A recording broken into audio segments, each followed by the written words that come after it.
Mula nang maoperahan sa ulo, ngayon lang daw muli nakasama sa pahalik o pagpupugay ang 67 years old na si Toto de Jesus. Halos isang taon din siyang hindi makalakad. Kaya hindi raw niya sasayangin ang pagkakataong magpasalamat. Bigla akong bumabagsak, aneurysm. Dati ako talagang mahawak sa lubid, maski sa lubid makahawak lang ako, okay na. Importante na buhay ako.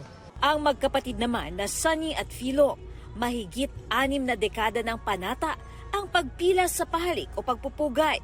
Mula raw pagkabata, isinasama sila ng kanilang magulang. Hinihingi po namin na walang magkasakit sa pamilya. Spiritual growth. Lahat. Hindi ka mapapakali pag hindi ka pumunta dito.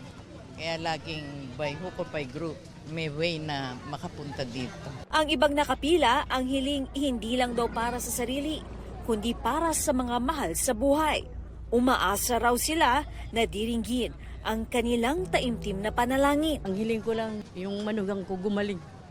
Makarecover ba siya? Yun lang. Kasi, siya, October 15 siya na-stroke. Para sa amin, yung magkaroon ng magandang kabuhayan mga anak, huwag magkakasakit. Yun na lang importante eh. Nagpapasalamat din ang mga depoto sa mas mabilis at mas maayos na pila ngayon. Kung dati ay inaabot daw sila ng 6 na oras, nasa 2 hanggang 3 oras na lang ngayon. Gayunpaman, tuloy ang mahigpit na pagbabantay ng volunteers. Inaasahan daw nila na mas darami pa ang tao bukas. Meron kaming medical case na 3 lang. Ito yung difficulty of breathing, tapos yung mga nahihilo, tapos meron kami nagpa-BP check-up kung saan nakakapagtala kami ng 6. May napuwing din ng insekto sa kanang mata. Wala namang naitalang kritikal na kaso. Naka-code white alert ang DOH sa Metro Manila, Central Luzon at Calabarzon para sa pista ng Nazareno. Nagtalaga rin ang kagawaran ng mahigit 200 medical personnel sa ruta ng Andas.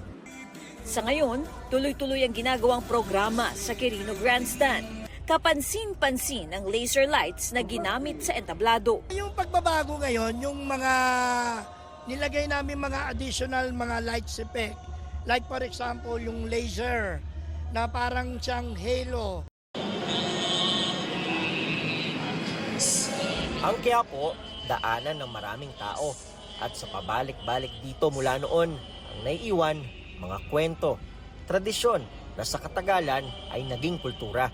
Gaya ng pamamanata sa Poong Nazareno sa Quiapo Church ng Pamilya Flores ng mga taga Malabon.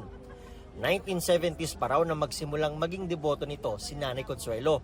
Hanggang sa dalhin na rin niya ang mga pamangkin na sina Melody, Eileen at Priscilla.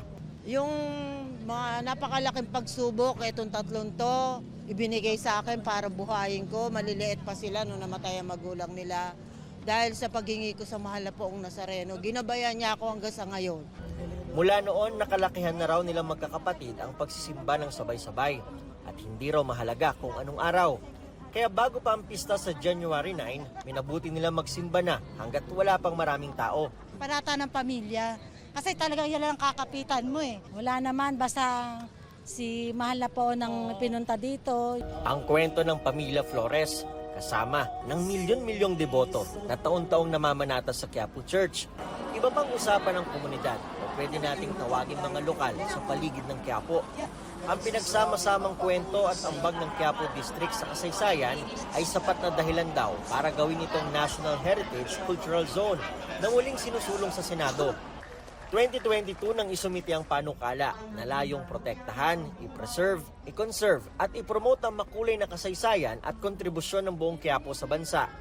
Sa katunayan, isang coalition na ang nabuo para makipagtulungan sa mga mambabatas para maaprubahan ito. Yan ang Quiapo ng Puso Co. Incorporated. Inasikaso na raw nila ang mga requirement na hinihingi ng Senado. Hindi naman po ata ito yung sinasabi nating buong Quiapo talaga ang magiging, there is just a specific stretch along Hidalgo ng Quiapo, yung sakop yung San Sebastian, sakop yung mga cultural heritage na mga bahay, dyan along Hidalgo, hanggang papuntang Quiapo Church, Plaza Miranda. Sakaling maaprubahan gaya ng ibang heritage sites, magkakaroon ng pondo ang Quiapo mula sa gobyerno para sa conservation. Pero ayon sa Quiapo sa Puso Co. Incorporated, marami pang dapat plansyahin para mangyari ito. Makatutulong daw ito para mas lalong mawala ang hindi magandang imahe ng Quiapo. Before, Quiapo ang pangit ng ng image ng Quiapo. But now, people start to see the real beauty of Quiapo, that behind this stereotyping that Quiapo has, pero ngayon nakikita na nila, may cultural heritage zone, cultural heritage aspect din pala itong Quiapo na pwede din palang ipagmalaki, no? Mga kapuso, maging una sa saksi. Mag-subscribe sa GMA Integrated News sa YouTube para sa iba't ibang balita.